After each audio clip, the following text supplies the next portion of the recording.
P guys, week 9 start sit show. I am your host Grant, filling in for Nathan, and I'm joined here by Keith and Logan. Keith, do you want to tell us a little bit about yourself? Well, big day today. Got my Palomalu jersey on. Grant, I'm sorry, but you're going to go down again, just like in all the past years. Sorry, son, but there's just some things that never change. Hey, I'm just hoping for 3 in a row. I hear you. All right, Logan. Hey, yeah, what's going on? Logan here. I do the weekly rankings on the website for IDP guys. Awesome. So, if you guys have any questions for your starting sits for your fantasy teams, let us know in the comments below, and we'll get to those. So, for tonight's game for the Cowboys, we got Dak, and he's questionable. And last night he did not take, or the backup took all our team reps.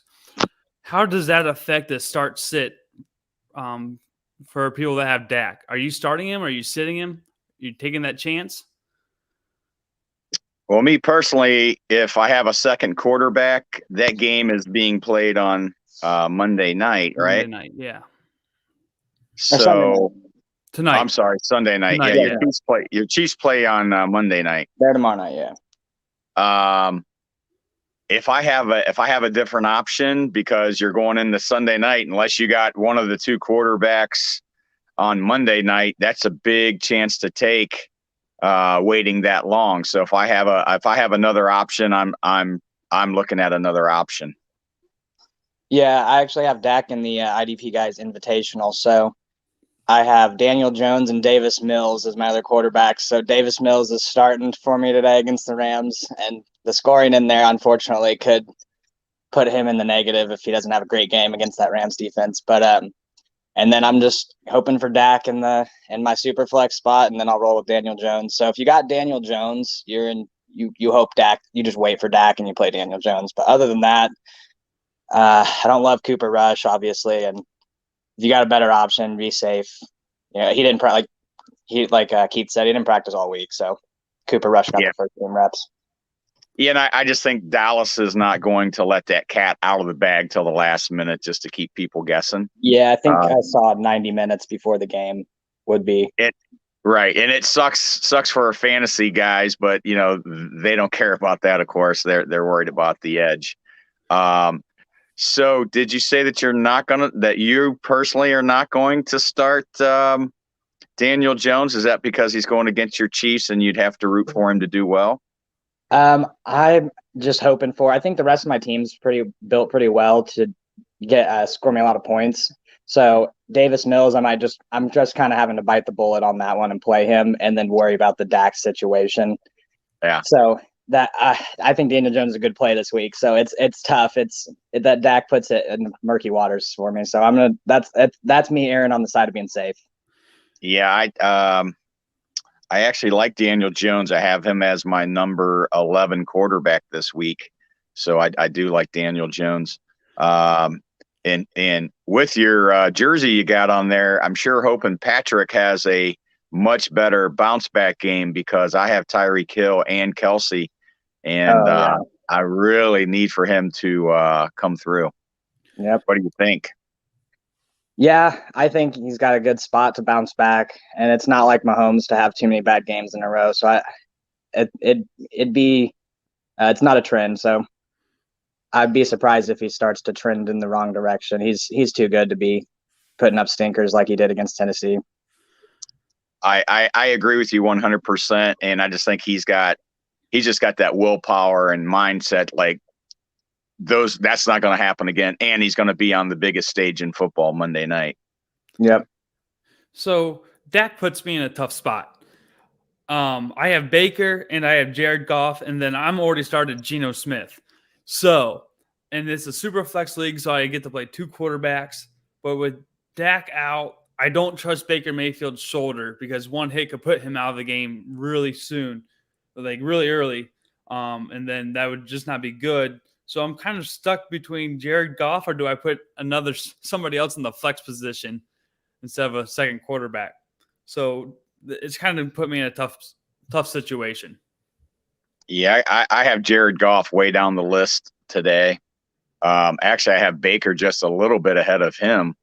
I don't think Cleveland's going to go crazy trying to throw, but because they want to run, they're going to be so run heavy that I think play action pass is going to be available for Baker, and I think he will get his opportunities to strike some big plays. But a lot of injuries going on in Cleveland as well.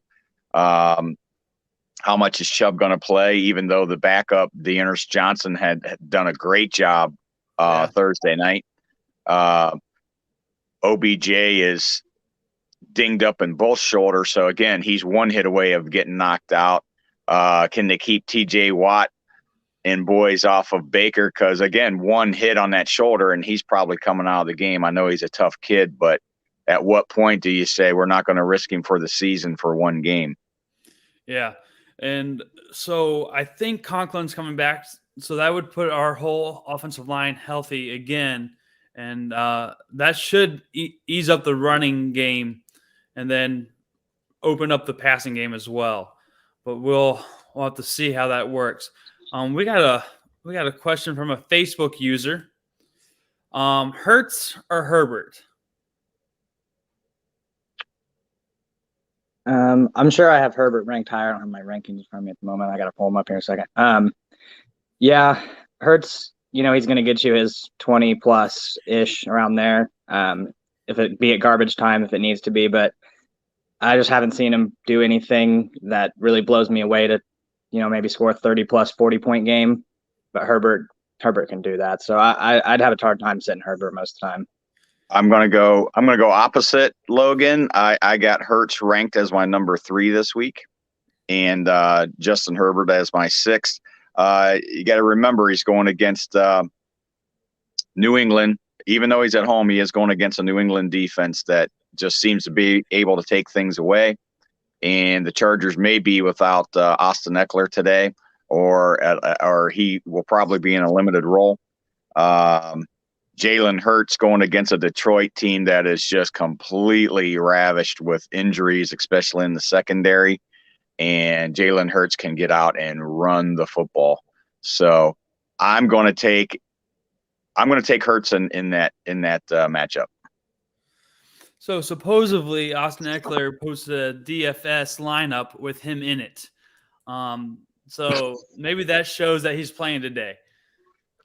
Yeah, I saw that. I think he's going to play. If he's putting himself in his lineups, he's expected to play. So, yeah, again, I would if you have him on your team, you got to play him, of course, unless you're just loaded at running back. But he may be limited. I mean, they have a couple other running backs there, and again, I don't think that they're going to put him in harm's way in one game. Again, they'll keep him limited. I think he'll play. But I don't think he'll be at 100% capacity of receptions and carries. So let's go back to the Chubb and Dearness Johnson conversation. If you have either one, are you starting both? Are you starting both of them, or are you leaning towards Chubb? Leaning towards Dearness Johnson?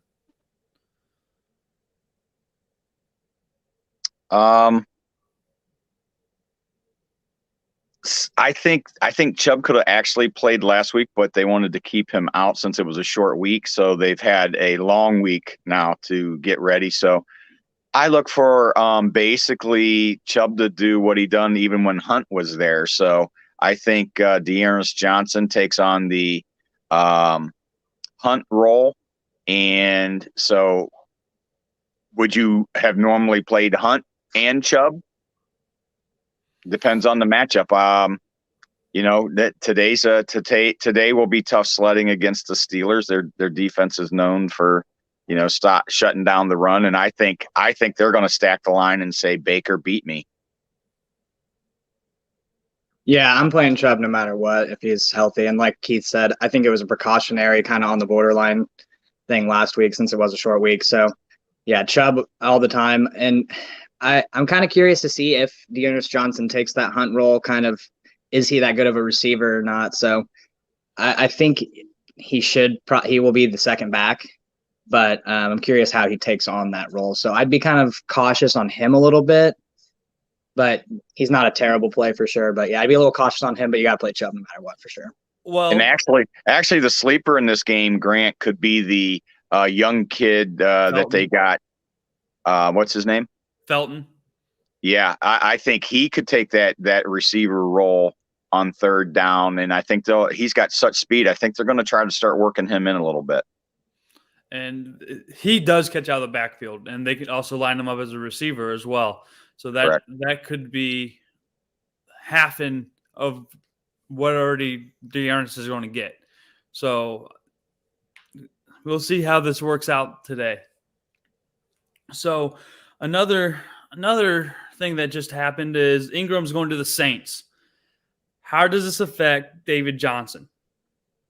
Does this move him into a starting role on your fantasy teams? I've had David Johnson in different leagues. I have him in a dynasty league, so I'm happy as can be right now.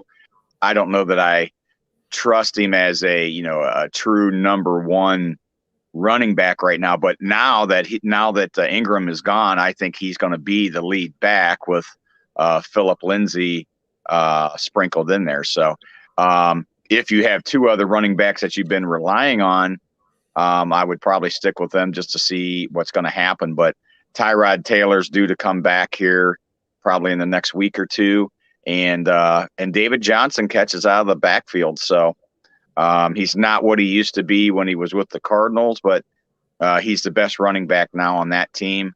And I look for him to get a steady workload, and you could plug him into your lineup if you needed a running back. Yeah, I think he's totally going to get plenty of volume now. And I mean, he already was getting a decent amount anyways. And like you said, he was getting the receiving work. So I think he's going to be one of those ugly names that you hate to put in, but he's going to be churning out consistent points and going to have the volume and, give you some touchdown upside some weeks. I think it helps Phillip Lindsay a little bit too. He becomes actually like a little more of a more desperation kind of flex play, but you could throw him in there and that's going to increase his workload a little bit too. And I think it actually helps Alvin Kamara the most and getting him back to his getting in space, not having to run between the tackles so much and being lower volume, high efficiency guy. And I think I heard he was he's always been averaging like 5+ yards a carry his whole career. And this year he's under 4 because they've got to shove him through the tackle or between the tackles. So yeah, I think it's a good move for pretty much all of them, really. Yeah, and Ingram goes right back into New Orleans where he was familiar and goes right back into that role where he's going to do the early down stuff, and he's going to be, when it gets near the goal line, he's going to be the one that gets those goal line carries. So, I mean, it works out fantasy wise. It works out great for both Johnson and Ingram and Kamara too. I don't think it hurts Kamara. I actually think it helps him. Yeah, I was just going to ask, how do you think that affects fantasy points for Kamara? Does that take away touchdowns, or like Logan said, does he become more efficient carrying the ball? I think fantasy wise, he's already been putting up pretty good numbers, but it does help him a little bit. Help him in the sense that he'll become more efficient, like I said. So I think he'll be back to his last few years type of role and putting up those points again as top 5 weekly option.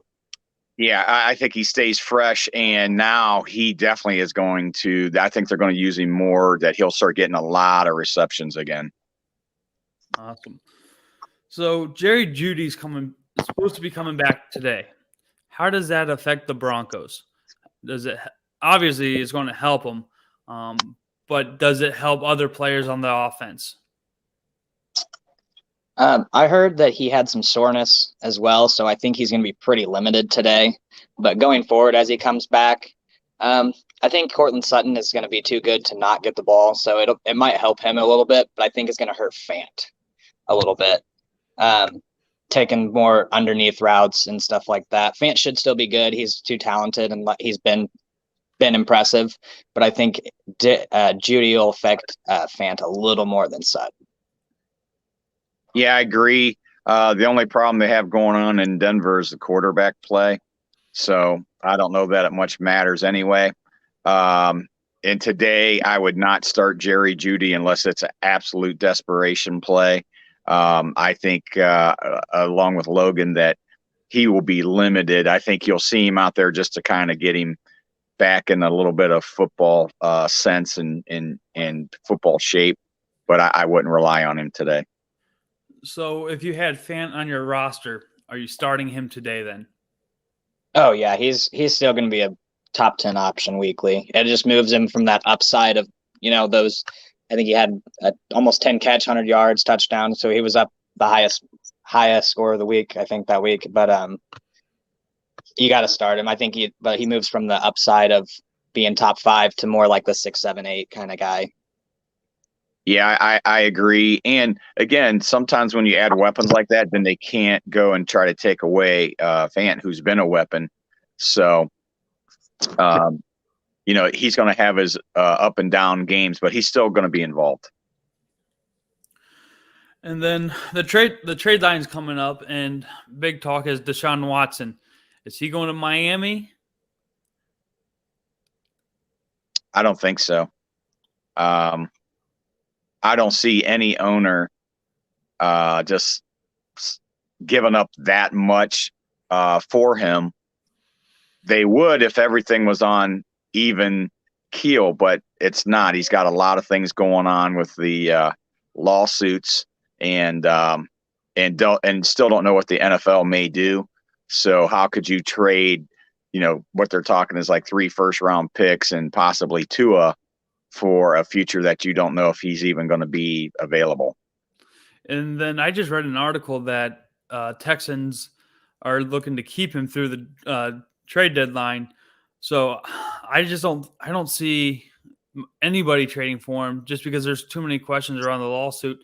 And does he play the rest of the year? Well, he might be able to play this year, but what about in the future? Is he going to be able to play? So I can't see any team taking that risk for that high of a price. And Tua's not looking bad. I don't think that you can give up on Tua yet. He hasn't had any steady receiving corp other than Jalen Waddle and in the tight end there, Mike Gesicki he's doing fantastic. And no running game there whatsoever. No, their backfield's is a disaster right now, and hopefully they can get that figured out. So, are there any trades that you could see coming before this deadline?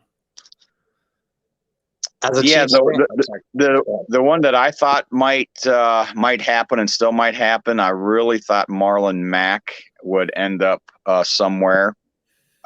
He is a very good running back. I mean, before Jonathan Taylor was there, he was the man, and then he got hurt. Now he's coming off of a major injury, but they keep kind of throwing him in there here and there. I don't know if they want to just try to keep him around for insurance policy in case something would happen to Taylor. But he's one of the guys that I think could get moved. Yeah, Mack had his 2 1,000-yard seasons, and he could definitely go somewhere, and there's some teams that could benefit from having a good running back like him. There's some teams that need somebody. Seattle.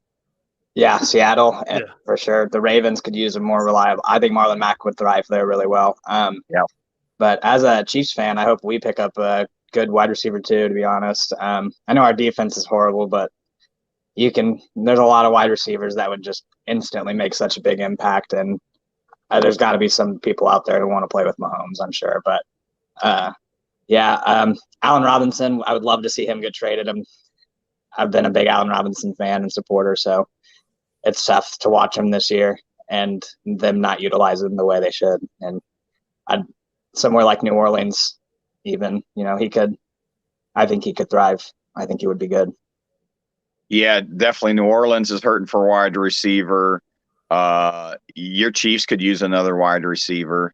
I tell you a couple guys that I'm excited to see, and I actually picked him up in a couple of my leagues and got him on the cheap. Is Kadarius Toney. I think that he is actually. I hate tagging guys, but I think that he could be the next Odell Beckham in that Giants blue.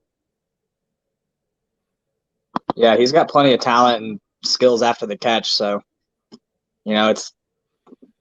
it's always on the table. He's with him. He's one of those guys. He's an athlete. I wasn't super big on him coming out, to be honest, but I saw he was shifty and all that. And I just, for some reason, he didn't really blow me away. But watching him do it in his first game and first few games now, just he looks impressive, and I like watching him. So Yeah, what I was worried about with the Giants was too many mouths to feed. You had Ingram, they had all those wide receivers.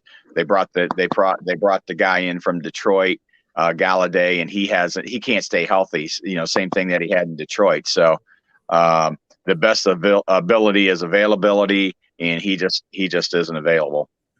yeah, and like you said, too many mouths to feed. Evan Ingram being one of them. With the Packers losing Tanya, and I've seen a lot of talk about Ingram going to the Packers, and I think that would actually be a pretty good fit, to be honest. And yeah, because they don't have a great second option. Not that Evan Ingram would become the immediate second option, but he would definitely give you another weapon for sure for Aaron Rodgers, and I think that makes a lot of sense. Yeah, if another guy that just can't stay healthy. And I don't know if some of that's just upstairs, or if he gets frustrated being there. Another guy, Grant, your Cleveland boys have 3 tight ends. They can't use them all. This would be the perfect time for them to move on from Njoku, and because I really like the young kid they have there, and Bryant. I think he's going to be a star. Yeah, I actually this year I'm actually liking Njoku. I think Austin Hooper's he's not performing up to what he did last year, so I wouldn't mind seeing him go and then keep Njoku. He's a little bit more athletic tight end, and but the downside is his hands aren't always there. So, but we'll see. Thursday night showed us that Kyler Murray does have a weak side sometimes, and he only had 9 points in ESPN fantasy. Does he bounce back from that? I hope so. I have him in 2 leagues.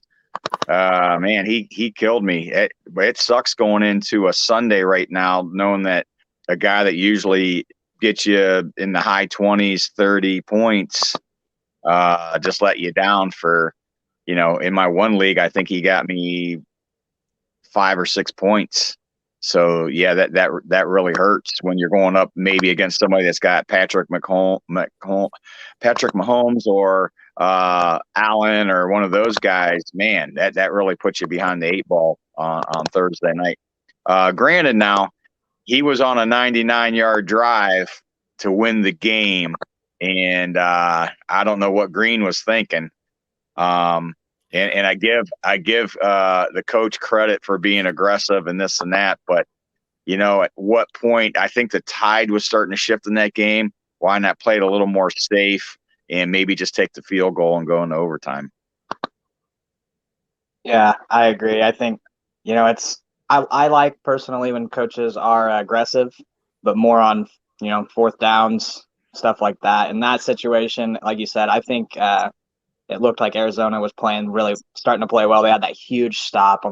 As someone playing Aaron Jones in my 2 home leagues, I was so happy. I thank you, Arizona defense. But yeah, they made that huge goal line stop, and then they came down the field and drove the entire length of the field. And I think they would have went into overtime with huge momentum, and I think they would have probably pulled it out. So. But yeah, I think I heard AJ Green said he didn't hear the check at the line or something like that. So he was, but in that situation, man, you got to be locked in. I agree. The guy's a pro. I mean, he's running down. Maybe he thought Kyler was just going to do a rollout and run it. That's almost what it looked like. Yeah. And what a disaster. Yeah. So there's a doctor on YouTube that's saying, look out for Kyler's ankle. He could have a high ankle sprain. Do you think that affects him moving forward? if we get any news Sure. that is a high ankle sprain. Sure, absolutely. If it's a high ankle sprain, that could be 3, 4, 6 weeks. If it's a high ankle sprain, he was definitely hurting by the end of the game. You could see it, and he hasn't ran as much this year as he normally does, which is probably a good thing. But he does rely on his scrambling ability to get himself out of trouble because the Cardinals' offensive line isn't the greatest. And he's kind of like Russell Wilson. He covers up a lot of things because he's able to spin and get himself out of the pocket and make things happen down the field. Not having DeAndre Hopkins there absolutely killed him as well. Even on the limited plays that DeAndre came in, look at the difference that he made. Yeah. Absolutely. Yeah. So sorry, go ahead. Go ahead. I was going to say, yeah, Kyler, like you said, Keith, Kyler hasn't been running as much, but it does affect his ability to move around the pocket and extend plays, and that's where he gets a lot of his passing volume out of because, like you said, he's got to dip out a lot of out on the line because they're not the greatest. So even if he doesn't miss time, I mean, you're looking at a slowed down Kyler, and if it's a high ankle sprain, it's definitely going to slow him down a lot more than just a regular, old ankle, roll your ankle sprain, something like that. But yeah, you're going to have to watch it, and you might need to be looking at other options for a couple weeks if you got Kyler, sadly. Yeah. So real quick, I just want to say, if you have any questions about your start sit for your lineups this week, put them in the comments, put them in the chat, and we'll answer them to the best of our ability. So sticking with that Thursday night game, Jones and Dillon, does this open eyes? Is Dillon the number one back, or does Jones say the number one back? Does it affect playing time? Yeah, I think it's going to get AJ Dillon some more touches. I think he's showed that man can run the ball, and he needs to get the ball. So it honestly kind of, as I was watching into it pretty deep, obviously, as someone playing against Aaron Jones, I was like, why is AJ Dillon not getting the ball at the goal line? He's been running over people all night long. So I think he kind of become that Aaron Jones going to be driving the field 3 down back for the most part, and AJ Dillon will become the goal line back for sure, and then kind of mix in here and there. So I think he's going to become a flex play going forward. Yeah, I agree with you. I also had Aaron Jones going Thursday night, and I'm like, how could they turn that call over at the goal line? But he shouldn't have been in there getting the ball anyway. It should have been, I would have ran A.J. Dillon 4 times. Yeah. And I think A.J. Dillon may become the maybe the early down back, and Jones becomes that receiving back, and sprinkling some carries. But he's so Dillon is so big and strong. I mean, you just see the pile move every time he runs in there. I don't know if Jones can continue to take that kind of pounding. He's not built like Dillon. But the only problem that Dillon has going on is he does fumble, and even when a player fumbles, even after he's down, coaches do look at that. And if you notice, when that happened to him a couple of times, he came out of the game, and they kind of sat him over there for a little bit. Yeah, I think that's kind of why I would expect Jones to maintain that majority role because of Dillon's issues that he's, the shortcomings like that. But I think they could kind of turn that into an Alvin Kamara, Mark Ingram situation where AJ Dillon becomes the pound guy through the middle, and they want to get Aaron Jones in space more and get him lower volume, more efficient touches. So yep, I agree with you. I agree with you. And I think Logan, I don't know about you, but I could see Dillon getting 15 touches a game. Yeah. And the touchdown work and the goal line touchdown work. Yeah, absolutely. I think that's, like I said, we were saying, AJ Dillon has showed that he should get the ball. So I think they kind of will start. I think that's going to kind of become a thing. So the first half hour of the show, we've talked mostly offense. Let's flip it over to the defensive side of the ball. Are there any absolute starts for linebacker this week that you see moving forward? Let me get to my. Alex Singleton against the Lions. He's going to be chasing around Swift a lot of the day and underneath Hawkinson and stuff. So I think he'll be. I have him at 11, but he's still, an LB or linebacker 1. So I'm big on him. And Demario Davis last week actually almost came back and beat me in one of my leagues. I was playing against Tyler Lockett and Demario Davis, and I was up like 24. So I was biting my nails most of the night. And I tried not to check the score, and then I looked, and I was like, man, Lockett hasn't done anything. I should be fine. And Demario Davis has like 15 points, and I was like, oh no, he might beat me. So he's playing well. I'm a big fan of Demario Davis. I like Darius Leonard today. He's going to get plenty of Derrick Henry. And he seems like he really wants that. I don't know why. I mean, it's like running into a train every time. I agree with you on Alex Singleton. I really like that play. A sneaky play and still available in a lot of leagues is mark it down, David Long Jr., linebacker from the Titans. Tell you another guy that's, a lot of people don't know about, they should, is Logan Wilson. He's been very consistent for the Bengals, and he should have another strong one today. I've got Logan Wilson at 5 today as my linebacker 5. So yeah. And it's time for Devin White to step up. So needs to be. Maybe this is the week against New Orleans that he gets to do that. Those would Darius Leonard would definitely be one of my tops. And a guy who we haven't heard a lot from this year, but he's always put up big numbers, is Fred Warner. So I think he's really due as well, just like Devin White.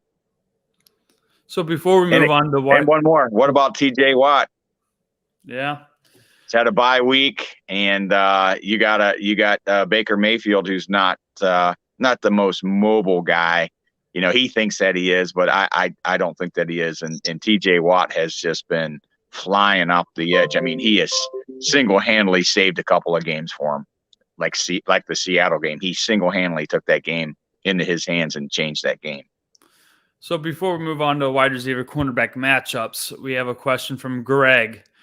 He wants to know Tyler Higbee or Dallas Goedert. Let me see here. I've got Goddard as my tight end 4 this week.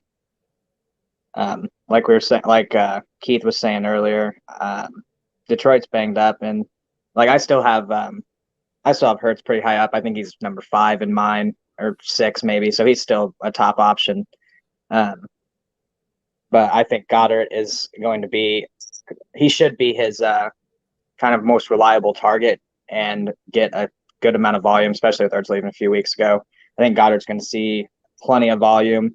And Higbee, I like Higbee, but he's been kind of taking a backseat to the rest of to Kupp, and even Woods and Van Jefferson. They're getting way more targets than him. I've got Higbee as number 12 in my rankings, so he's still, very playable. He's a good option, but Goddard I have much higher this week. I'm gonna go Goddard. Yep, I agree. Goddard. Now with Ertz in Arizona, he gets all the tight end looks now, and Ertz seems to really like to look at the tight end, and he is a very, very sneaky route runner. Just seems to be able to get open. So yeah, I definitely like Goddard. Higbee's not a bad play, but again, just like Logan said, there's too many mouths to feed there, and Van Jefferson's actually stepping up now. I don't know if you guys heard, but Deshaun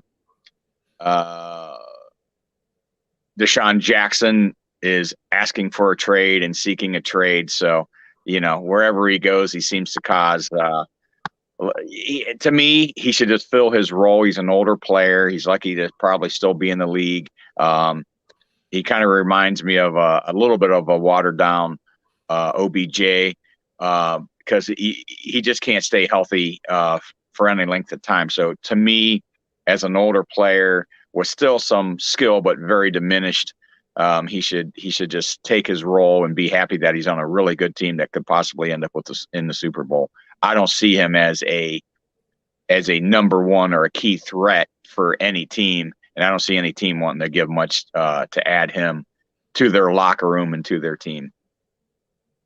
Yeah, I agree. I think, like you said, he should just fill his role there in LA, and I think the Rams are looking like, a Super Bowl, maybe not favorite, but one of them, definitely the team, a deep playoff team for sure. So, and he's got some great, explosive game breaking ability. So that will help that should be helpful to the Rams with Matt Stafford's arm. I'm surprised he doesn't want to stay there with Stafford. But either way, if he goes somewhere, he's going to be a deeper, like he's always been, deep threat, and he's just going to kind of fill a role, and he's going to be happy. He should be happy to be out there still. Is getting old and injury prone. So, and this is his chance to win a Super Bowl. Exactly. So I don't know. He doesn't have the pressure on him anymore. So just fill that role, like you guys are saying, and enjoy the ride. Yep. So go ahead. We're gonna go through the schedule and go through the games and pick the games, and let's talk wide receiver cornerback matchups, and what do you guys think is favorable to start? Well, let me get to my wide receiver.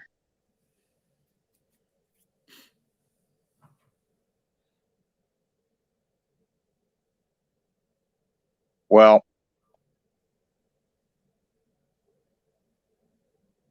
my top guy is Cooper Kupp. I mean, he has been so consistent, other than really one game when when the Rams went out of their way to make for sure that Woods had a big game, but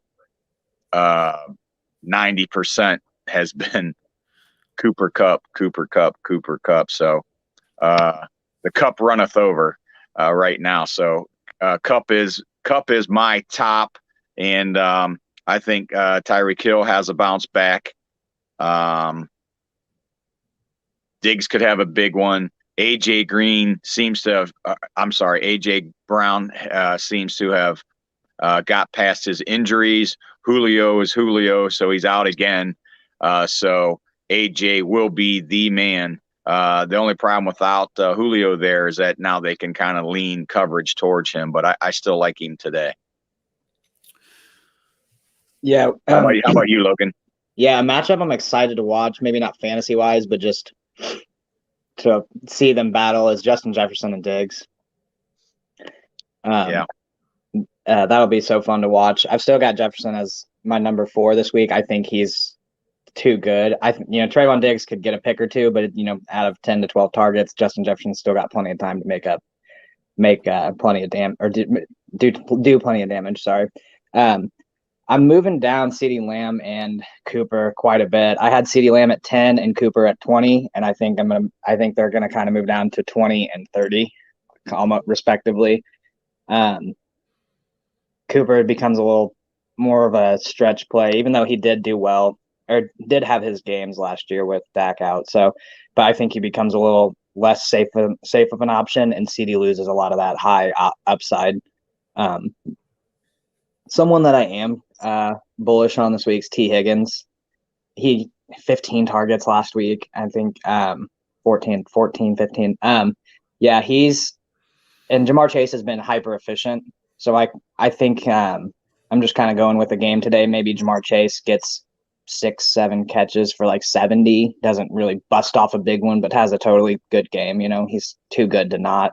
And T. Higgins pulls off maybe 2 touchdowns. Like he's been more the red zone target. Chase has been getting his touchdowns from longer distance. I think I'm big on Higgins this week. I am. So to go along with Higgins, Facebook user is asking Javonte Williams or T. Higgins in a half PPR for flex spot. Yeah, so I think Higgins has a more upside, but he also, there's the chance that it's hard, and I'm going against the chance that they don't run up the score, I think the Bengals will continue to score. They did it to the Ravens, but that's more of a rivalry type thing. But I think 15 targets is too hard to stray away from. And Javonte's a real safe play, but he loses his upside sharing with Gordon. So I'm going to go Higgins there. Who was the choice, Grant? Javonte Williams or T. Higgins, half PPR. I think Javonte's my safe play for a solid floor. And then Higgins, if you need more points, Higgins got that 15 target upside with the red zone being the red zone option. Yeah, let me look at something here real quick. It's one you can't go too wrong with, though. So I mean, probably the safest bet, because he's going to touch the ball, would be Williams. But if you want to take that risk and be a gambler, the ceiling's a lot higher on T. Higgins. And again, in that offense in Cincinnati, it's not a one-man show. You also got the tight end involved now. You also got Mixon involved. They remind me of a poor man's Rams offense. And again, you got a guy that came from that system that's the head coach, and you can see that's kind of what they're getting to. And now the defense is stepping up, which – again, the problem could be is that the defense steps up today and they don't have to throw the ball that much. They get a lead and they just kind of, I don't know this coach well enough to know, will he keep the foot on the gas, like New England would or the Rams would do. I don't know if he's that kind of guy or not. So you can't go wrong with either one. If I want to play safe, I'm taking Williams. If I want to gamble a little bit and I need to really go for the points, I'm going to take my chance on Higgins. Yeah, if you had to start like Kyler, DeAndre Hopkins, and they put up kind of a stinker for you, you might need to play Higgins there. Correct. Yeah, so for the last 15, 20 minutes here, how about we just go down the slate of games for today and tomorrow and talk about what we expect, and we can pick winners as well. So let's start off with Panthers Falcons. Yeah, I said last week, the Panthers started off well and had, a stinker or two. And I was like, they were actually a good team. I believe in them. And they did not look good until further notice. I do not trust Sam Darnold. I'm going to go Falcons for sure there. Yeah, he's back to the Sam Darnold that we know. Doing it wrong, man. What's wrong with action figure? Nothing. Cowboy One Shopper instantly searches for available coupon codes and automatically applies. Jeez. Whatever happened there? Cowboy One Shopper. There's your commercial for the day. Yeah, I'm gonna go with the Falcons as well. I got to turn that off. I was looking at the latest injuries and stuff, see if that was coming up. I like the Falcons as well. I think they're better than people give them credit for. I think the coaching change has done very well there. Here's the big question. So has Cordell Patterson taken over as the number one back in Atlanta? I think so, especially after last week when he took most of the snaps away from Davis. I think it's time to separate yourself from Davis if you have Davis.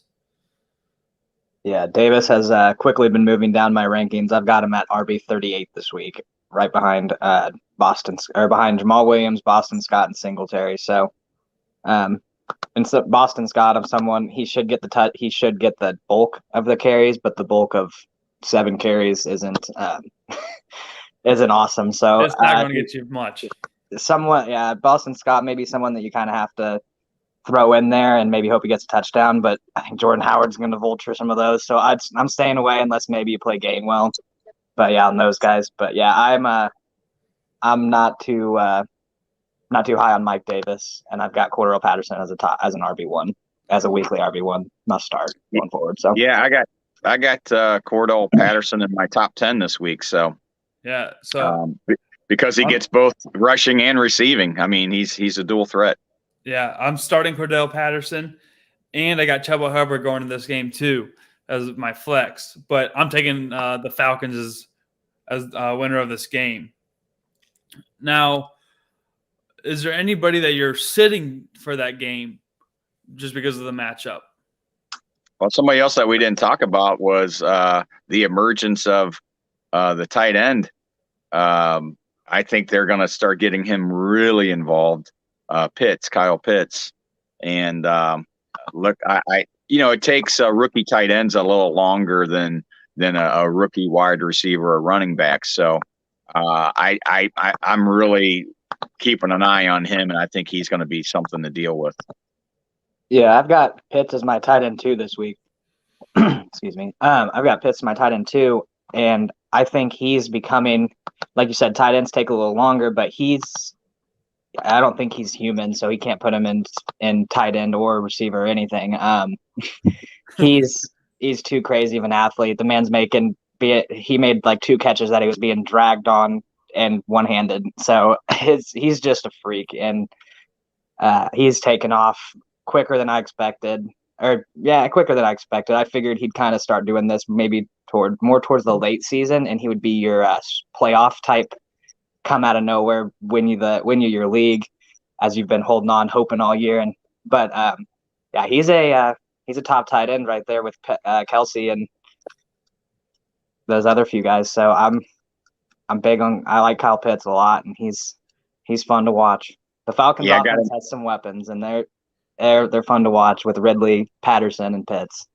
Yeah, I got him as my number 2 as well this week, and I'm hoping your boy Kelsey will come through this week. I have him as my number 1, and I got Gesicki up there. That kid, I just love the energy that he plays with, and him and Tua seem to be in tune with each other. Hawkinson, again, I like Hawkinson. I have him as my number 5, but man, is it just me, or every time he goes out, he plays hard, but he just looks like he's just a hamstring or something away. Just always look like he's ready to be hurt. It's just something I see in him, and so hopefully that doesn't happen with him, but we shall see.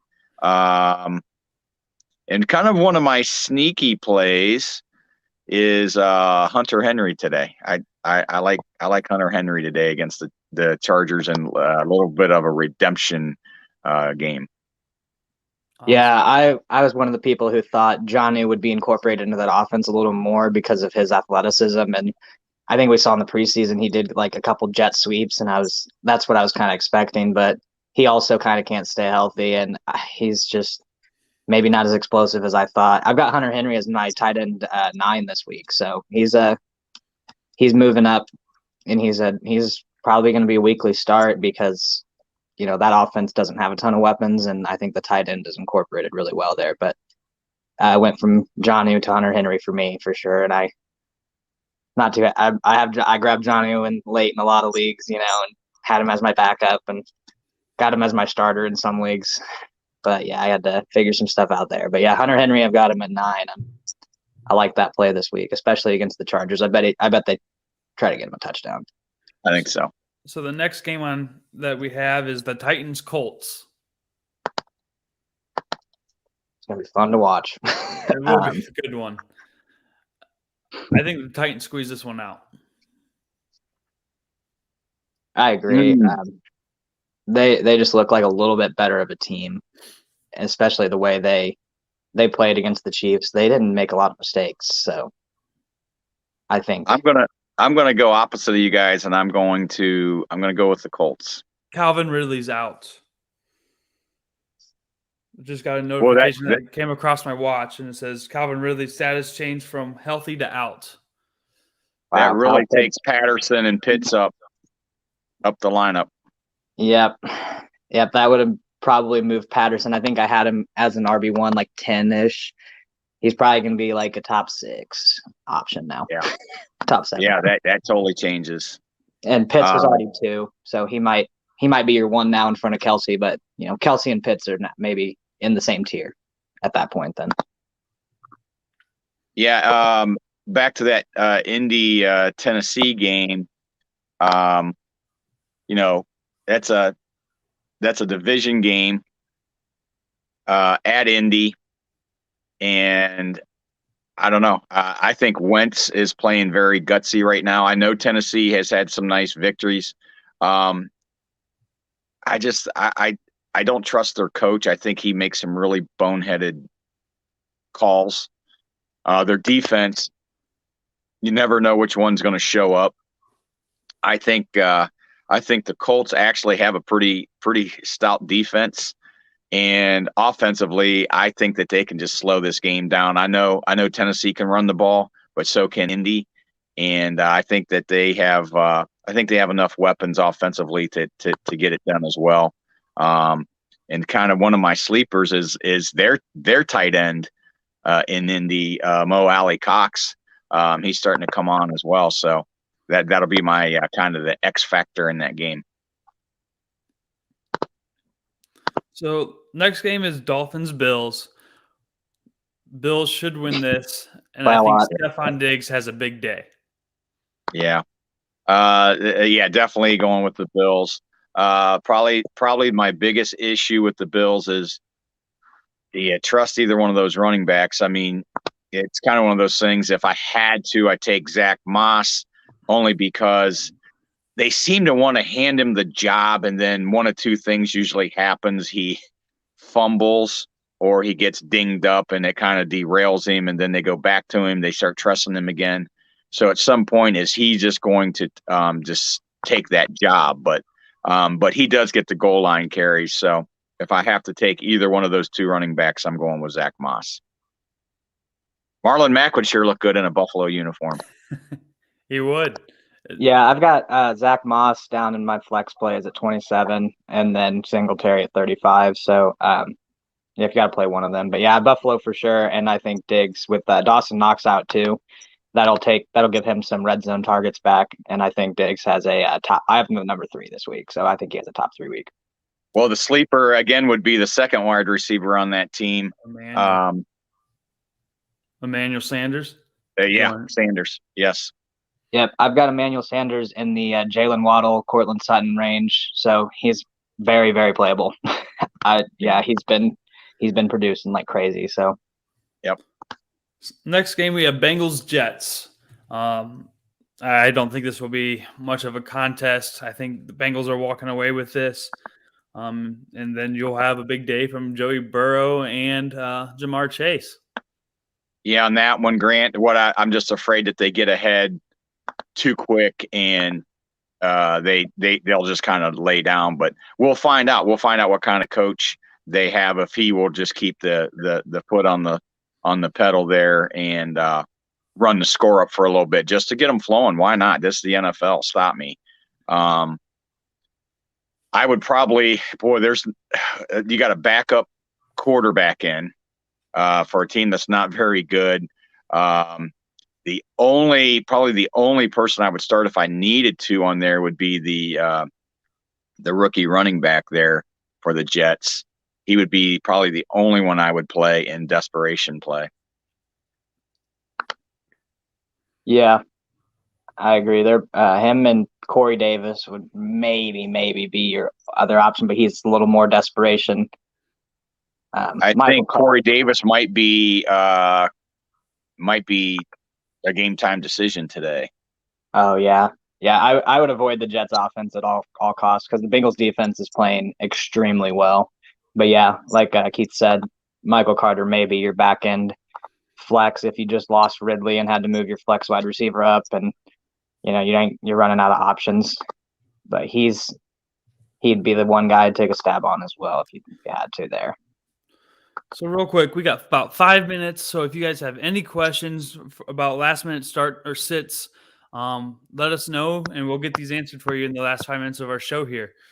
So next game we got is a rivalry game between Steelers-Browns in Cleveland.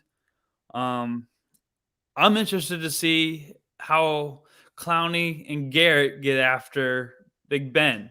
Is he able to get the ball out fast enough? Is he able to be mobile enough to extend plays? So that's what I'm excited to watch about this game. I don't. Yeah. No, I think Garrett will have a big day, to tell you the truth. Ben, you know where Ben's going to be sitting. He's not mobile anymore. Hopefully he makes it through the game. But I do have something for you though, Grant. I know you like this. Nah, I don't agree with that. So. Uh-huh. So I'm taking the Steelers. I think it's finally going to be a close one after years of butt whoopings.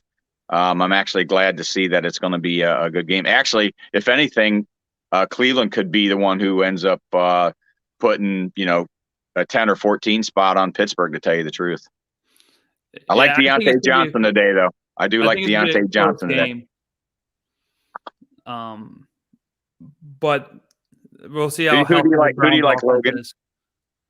Oh, that's a tough one. I think it's going to be a nitty-gritty divisional matchup there, and it's going to be close. Like you said, Steelers have been the favorites for years, but the Browns are looking good. The Browns are at home. They got Chubb back. I'm going to go the Browns, but man, it's going to be a tough game. It's going to probably be decided within the last minute of the game. I have Deontay Johnson at wide receiver 13. So he's right on the verge of that wide receiver 1. So I like Deontay Johnson this week. And I think Denzel Ward's out. I also like the rookie tight end today. Ebron is out, and this guy is Heath Miller 2.0, and he fits that tight end mold that the Steelers always have, and I look for him to kind of be the X factor today. Pittsburgh's going to try to establish the run and slow that game down and go play action pass, and Ben's going to take his shot. So it's going to come down to this: is Ben going to make the mistake, or is he going to make the big play? It's one or the other. There's never any in between with him. And then can Baker manage the pain and stay healthy, and can Cleveland if Cleveland can get the running game going, it could be a long day for Pittsburgh. I'm excited. I think Donovan Peoples-Jones needs to step up today. He just needs to be one of those possession guys that we can throw short to and get first downs with. So, I mean, Jarvis is going to be there, but I think it's Donovan Peoples-Jones' time to shine. Next game, we got Eagles-Lions. Take the Eagles. Eagles. You might as well just rapid fire them here. Yep, we only have 3 minutes here. Rams-Texans.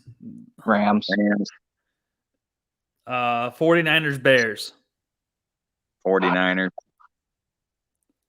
I'm gonna go Niners just because Garoppolo is a little more seasoned, and that's gonna be not a great game. Is Trey Lance going to get another shot before the season's over? Yes. We got Patriots-Chargers. I'm gonna go the Chargers, but I think it's gonna be a deceptively much closer game than people would like to think. I agree. I'll take Chargers, but depending on how much Eckler can play, I think that could be a 3-point game one way or the other. But if you put a gun to my head, I'd have to take the Chargers. Jaguars-Seahawks. Does Urban Meyer get his second win? I think the Jags pull this one out. Geno's not great at all. They look not good. And yeah, I think I'm going to take the Jags. They're kind of my sleeper pick of the week there. I'm going to go with the upset as well. I like the Jags coming off the bye, and I think you're going to get a heavy dose of James Robinson, and I just think Lawrence is getting better by the game. We got Buccaneers-Saints. I think this is going to be closer than people think, but I got to go with Tom and the boys. Yeah, it's hard to not pick the Bucs right now the way they're playing, but the Saints, this could be one of those games that they sneak out with it being the divisional game. So, all right, we got Washington Broncos. Grant, refresh my memory. Is that in Denver? Yes, it is in Denver.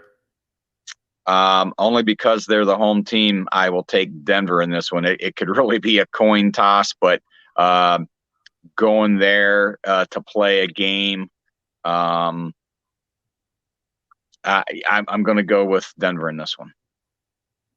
Yeah, I think that home field advantage gives them just a little bit, but it's going to be that's a coin flip. I'm going to go the Broncos for sure as well. Cowboys, Vikings tonight. Depends if Dak plays. If Dak plays, I'd probably go with the Cowboys, but if not, the Vikings should handle business. So I know that's kind of a cop out, but that is a cop out, Logan. So make your pick. You know, I think the Vikings still actually have been playing well. More than likely, it's a big difference if Dak plays, obviously, but we'll see a completely different game. I'll go the Vikings. I think they are playing well enough, and even if Dak plays, he'll be kind of hurt. He'll be coming off his injury and stuff. So the Vikings. Yeah, I'm going Vikings as well. Actually, they're two very similar teams. Both have running games. Both have good receiving core. I actually think the Vikings have a little bit better defense, and I think they have the better coach. And I'm going to go Vikings either way. And then Monday night we got Giants, Chiefs. Giants. I mean, with Kansas City's defense, this could be a shootout, right? It could, and it's terrible, but the Chiefs. We can't. I think I said it last time. We can't afford to lose too many more games at this point if we want to be, more reliable or more trustworthy and reliable going forward, and a better, favorite, I guess, back into the playoffs. But Chiefs. I gotta go Chiefs always. We're at home. Yeah, I think the Chiefs at home on Monday night. I think they bounce back.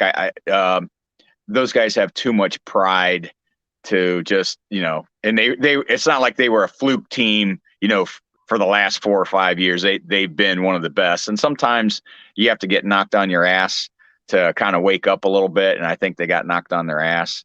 And Mahomes, I think, will get it done. But I don't think it's going to be a blowout. The Giants are one of those teams. Again, they've been so banged up. I think they're better than what people give them credit for, and their defense is actually pretty damn good. They've got a great set of secondary, man. They've got some good players back there. So, yeah. Well, guys, our hour's up. That was a quick hour to wrap up week 8. So where can everybody find you at? You can find me on Twitter at Sports Talk Smart, and then you can always find me in the IDP guys chat and on the website. Hit me up, at me in the subscriber chat, message me on Twitter. I'll answer all your questions and everything. Same here. You can get me on the IDP, any of the IDP guys stuff. And again, I'm old school. I'm Facebook, so I do have Twitter and Instagram and all that stuff, but I don't use it. I'm old school. So if you want to catch me, you can catch me on Facebook. And one more time, Grant, because I just seen you snapping and swaying and. Nah, I'm good. I don't need to hear that. But you can find me at Grant Gillen on Twitter, and then any of the IDP guys websites as well. But with that being said, good luck to everybody this week, and hope you win your fantasy games. Logan, great doing a show with you again. Hopefully we can do it again next week. For sure. Yeah, it's always a good time to be on here with you guys. I love the chemistry between you guys. Grant, I'll see you tomorrow at work. I know that you'll be a little upset. Still come to work. I mean, it's your whole life don't evolve around it. You should be used to the beating, but hey, it's going to be okay. I was almost extremely depressed after the Buckeyes, but they pulled that out. But hey, everybody, good luck today. And then we hope to see you all next week. Yep. Good luck, everybody. See ya.